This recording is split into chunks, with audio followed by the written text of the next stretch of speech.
Brian, Sanskriti School is also home to a number of diplomatic establishments, and the security as is extremely tight at that particular area. Try and ascertain around you what's going on at this point in time. Is everything settled, or do you think more combing is required? Well, definitely we need, till now that we can see is, yes, everything is settled.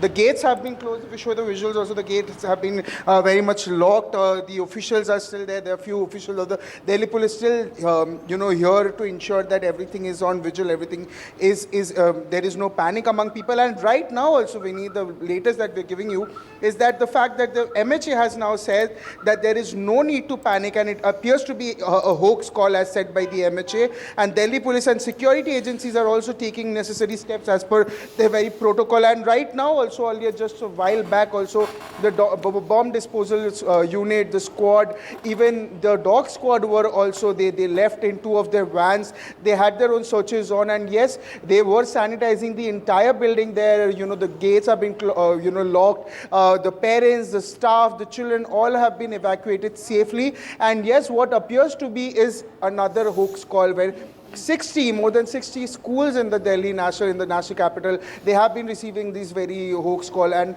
MHA has also given a statement saying that it is a hoax call, and to the fact that no one should worry about. They shouldn't panic about the situation. And even the LG has also given out on platform X saying that whoever is responsible behind this very be it a hoax call or whatever is happening, they should be punished as soon as possible. Yes, Vineet. Let me also go back to my colleague Rajat at this point in time, who's in Greater Noida. Rajat, गृह मंत्रालय ने कह दिया है कि ये एक hoax है. इस ईमेल में कोई पुख्ता जानकारी नहीं है और ये लोगों को एक तरह से बेवकूफ़ बनाने के लिए की गई है. सरकार को कोई ना कोई नियम निकालना पड़ेगा या कोई ना कोई तरकीब ढूंढनी पड़ेगी जिससे कि जो विद्यार्थी हैं, जो स्टूडेंट्स हैं, उनका समय ज़ाया ना हो. काफ़ी स्कूल्स में आज इम्तिहान भी था जो रद्द करना पड़ा. देखिए, बिल्कुल सही कहा. जिस तरीके से हम अक्सर देखते हैं कि एयरपोर्ट को उड़ाने की धमकी, रेलवे स्टेशन को उड़ाने की धमकी, फिर स्कूलों को, तो कहीं ना कहीं गाइडलाइंस जारी होनी चाहिए. क्योंकि हम अक्सर देखते हैं कि अभी जो डीपीएस की बात की जाए, दिल्ली के लगभग 100 से ज्यादा स्कूल है जिनको मेल गया है. तो ऐसे में जो बच्चे थे जो कि अपने स्कूल में पढ़ाई कर रहे थे, उनकी शिक्षा पर भी काफी प्रभाव पड़ा है. तो एक गाइडलाइंस जारी होना चाहिए. जो मेल आया है वो हालांकि किसी फॉरेन कंट्री द्वारा बताया गया है, जो एक माहौल बिगाड़ने की कोशिश की गई है. तो शिक्षा पर भी प्रभाव पड़ा है, सिस्टम पर भी प्रभाव पड़ा है. पुलिसिंग यहाँ पर तैनात की गई है, तो यहाँ पर बम निरोधक दस्ता बुलाए गए हैं. तो ऐसे में कहीं ना कहीं माहौल को बनाने के लिए, एक माहौल को खराब करने के लिए कोशिश की गई है. हालांकि जहां मौजूद अगर मैं यहाँ की आपको तस्वीर दिखाएं तो आप सोचिए कि लोग कितने डर चुके हैं. यहाँ पर जो लगातार जो पेरेंट्स हैं वो अपने बच्चों को घर ले जा रहे हैं.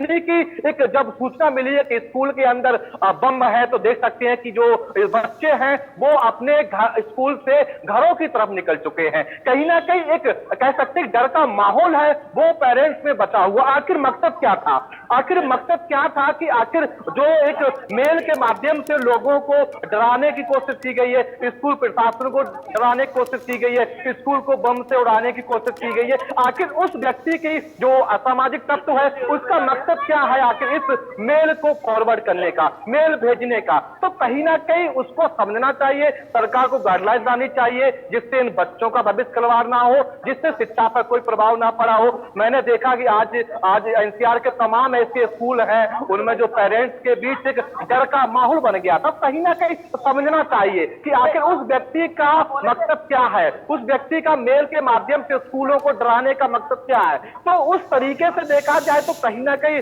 आज जो हम ग्रेटर नोएडा की बात की जाए, कोई भी संदिग्ध वस्तु है वो अभी तक नहीं मिली है। हालांकि लगातार प्रयास है वो किया है, तलाशी की गई है, संगीता तलाशी की गई है, लेकिन वही था कि एक डर का माहौल बनाने था। ये गृह मंत्रालय ने भी कहा है कि अभी तक कोई भी संदिग्ध वस्तु की पुष्टि नहीं हुई है, लेकिन फिर भी हम जो धमकी को एक कह सकते हैं कि नजरअंदाज नहीं कर सकते थे, जिसको लिहाजा स्कूलों की सुरक्षा व्यवस्था है वो बढ़ाई गई है। अभी भी कुछ स्कूलों में तलाशी है वो की जा रही है।